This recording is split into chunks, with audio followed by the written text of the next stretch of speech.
ओम श्री गुरुदेवाय नम। आज्ञा हे मोर प्रिय समस्त सुधीवृंद को कोटि कोटि प्रणाम। गत अध्याय आम आलोचना कले हृदय चक्र, अनाहत चक्र बा हृदय चक्र। तापर आम आसुँच कंठ चक्र को से कौन कहते ए कंठ चक्र विधान शुण मन दे विशुद्ध चक्र बोरेण एहिटी बोराई 16 दल मध्य जे 16 अक्षर जे 16 दल पद्म 16टी अक्षर 16 अक्षर। तेणु से 16 अक्षर कौन भी मुझे आपण गोटी गोटी कर कहीदे। प्रथम रहा अ, तापर आ, हर्षेई दीर्घेई हर्षौ दीर्घौ रु रु लु लु ए ऐ ओ अं अह से अं अह उपर किना से बड़ गंठी से रखीदे। यही अक्षर ए अक्षर ज्ञानी रूपे 16 साक्षर अट परिमाणी स्थान सदा शिव देवता अटंती वृषभ वाहने बसे अष्टांग साधंती पार्वती देवी पासे अटंती विद्यमान प्लिंग विजादे चिंता करी अष्टांग दानम।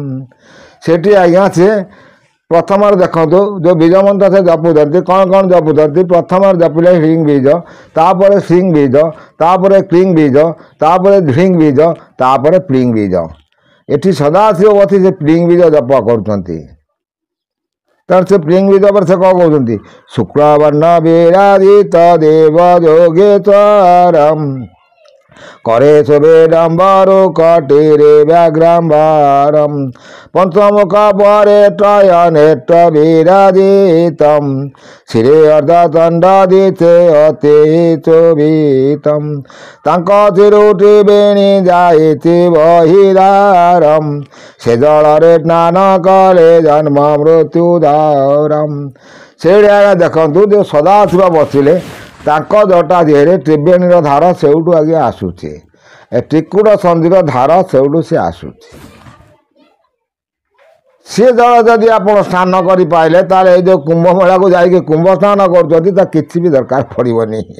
बहुत सुंदर सुंदर कथा भी मुझे लोक भी शुणिले हसवे ताले लोक लक्ष लक्ष कोटी कोटी टंका खर्च कर कुंभ स्नान कहीं जाऊँच किंतु प्रकृत कुंभ कौटी अच्छी बुझुना बाह्य आडंबर चली से कथा से बुझाऊँ पंचमुखरे परे त्रयनेत्र विराजितम श्री अर्धदण्डदिते अति शोभितम तांको चिरुटी बेणी जाइति बहिदारम से जलरे स्नान कले जन्म मृत्यु दूरम।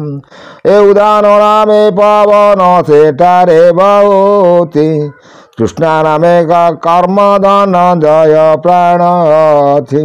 देखो आज्ञा प्रथम रहा अपान पवन तापर व्यान पवन तापर समान पवन तापर प्राण पवन एठी रहा आज्ञा उदान पवन। तेणु एवं जन मत प्रश्न करते जो सृष्टि आमर ये शरीर जो प्रलय हो जाए कौ पवनटा आगे चली जाए। तेणु से पवन पर भी मुझे बहुत कथा कही जदि आपण मैंने मोर चैनल आसिक प्रिवियस चैनल सब देखिपारे बहुत ज्ञान पाइपर।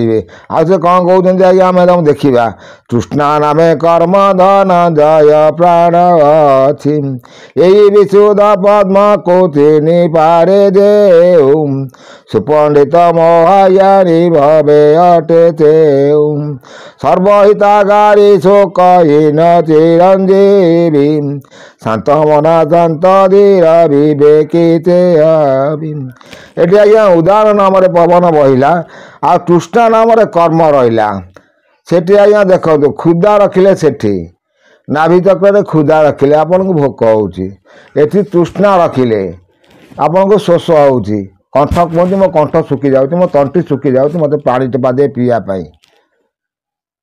तेणु सब चिंता करा दरकार सी भी से कथा कहते तृष्णा नामे कर्म धन जय प्राण थी उदाहरण नामे पवन से ठारे बहुति ତେଣୁ ଉଦାହରଣ ଆମର ପବନ ସେଠି ବହୁଛି। କିନ୍ତୁ ଯେ ଉଦ୍ୟାନ ପବନ ଯିବ ଶେଷରେ, ପ୍ରଥମେ ଅପାନ ପବନ ପଳେଇବ, ସେ ରହିବନି। ତାପରେ ବ୍ୟାନ ପବନ ପଳେଇବ, ତାପରେ ଆପଣଙ୍କର ଏମିତି ଆସ୍ତେ ଆସ୍ତେ ସମାନ ପବନ ପଳେଇବ, ପ୍ରାଣ ପବନ ପଳେଇବ, କିନ୍ତୁ ଉଦ୍ୟାନ ପବନ ରହିଥିବ।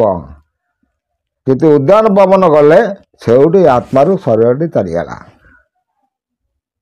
ବହୁତ ଚିନ୍ତା କରିବାର ବିଷୟ ଅଛି। ସେ ବି ଭଲ କଥା କହୁଛନ୍ତି ଯେ ସର୍ବହିତକାରୀ ଶୋକ ହୀନ ଚିରଞ୍ଜୀବୀ ଶାନ୍ତ ମନା ଶାନ୍ତ ଧୀର ବିବେକ ଯେ କବି ଏ ତ୍ରିଭୁବନ ଦର୍ଶୀ ରୋଗ ହୀନ ସେ ପୁରୁଷମ ଟିକାର କଥା ସେ କରଇ ପ୍ରକାଶମ ବିଶୁଦ୍ଧ ପଦରେ ମନ କରି ନସ୍ଥାପନମ କୁମ୍ଭ করে ক্রুদ্ধ দেবী হুয়ে যোগী জানম ত্রিলোক দীন ইসে ও দেবীরন্তি শঙ্করম সূর্য গণপতি বিষ্ণু আদি যে আমারম কেই তার ক্রোধ শান্তি করে ন পারন্তি ক্ষণ করে দহি পারে চরাচর পৃথিবী। ଦେଖନ୍ତୁ ଆଜ୍ଞା, ଏ ଚକ୍ରକୁ ଯେଉଁ ଲୋକ ଚିହ୍ନିକି ଯେଉଁ ଜଣ ଚିହ୍ନିକି କୁମ୍ଭକରେ ରହିବ, ସେ ଯଦି କୁମ୍ଭକରେ ରାଗିଗଲା ତାହେଲେ ତା ରାଗ ଶାନ୍ତ କରିବା ପାଇଁ ଆଉ କେହି ନାହାନ୍ତି। ତେଣୁ ଗୀତା ଭାଗବତରେ ସେ କହିଛନ୍ତି ମୁଜାକୁ ହୋଇ ସଦୟ ଜ୍ଞାନତା ହୃଦୟରୁ ଉଦୟ ମୁଜାକୁ ନ ହୁଏ କରୁଣା ବ୍ରହ୍ମା ଶଙ୍କର ଅନ୍ତି ବଣା, ସିଏ ବି ସବୁ ବଣା ହେଇଯିବେ। ତେଣୁ ସେ କୁମ୍ଭକ ଉପରେ ସେ ଲେଖିଛନ୍ତି। ତେଣୁ ମୋ କଥାରେ ମୋର ଗୋଟେ ଭାଷାରେ ଅଛି, ନିଜ କଲା କର୍ମ ନିଜେ ଭୁଞ୍ଜେ ନର, ନାଇଁ ନିଜ ଭାଗ୍ୟ ଲିପି ନିଜେ ଲେଖେ ନର, ଏଡ଼ି ନ ପାରନ୍ତି ବ୍ରହ୍ମା ହରିହର। ନିଜର ଭାଗ୍ୟକୁ ନିଜେ ହିଁ ଲେଖିବ। ଆଉ ଯଦି ସେ କୁମ୍ଭକରେ ରାଗିଗଲା, ତା କୁମ୍ଭକୁ ଶାନ୍ତ କରିବା ପାଇଁ କେହି ବି ସୃଷ୍ଟିରେ ନଥିବେ। ଆଉ ଏଇଟା ହେଉଛି ନିଶ୍ଚିତ। ଆଉ କୁମ୍ଭକରେ ଯଦି ସେ ଯାହାକୁ ଅଭିଶାପ ଦେବ ନିଶ୍ଚିତ ଘଟିବ, ଆଉ ଯାହାକୁ ଆଶୀର୍ବାଦ ଦେବ ନିଶ୍ଚିତ ଘଟିବ। ଆଉ ଯାହା ବି କୁମ୍ଭକରେ ସେ ଚିନ୍ତା କରିବ ସେ କରିପାରିବ, କାରଣ ତାର ବହୁ ଶକ୍ତି ତା ପାଖକୁ ଚାଲି ଆସିବ। ଆଉ ଏ ହେଉଛି ନିଶ୍ଚିତ। ତ ମୁଁ ଏମିତି କହୁଛି ବୋଲି ନାହିଁ, ଦରକାର ପଡ଼ିଲେ ବି ପ୍ରମାଣ କରିଦେଇପାରିବି। ଛାଡ଼ନ୍ତୁ, ସେ ବିଷୟକୁ ଆମେ ଆଲୋଚନା କଲେ ବହୁତ କିଛି ହେବ।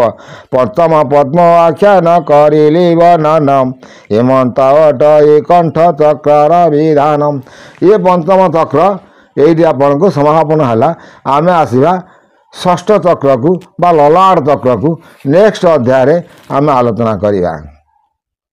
ଏତକ ରହୁଛି ଆଜ୍ଞା, କୋଟି କୋଟି ନମସ୍କାର।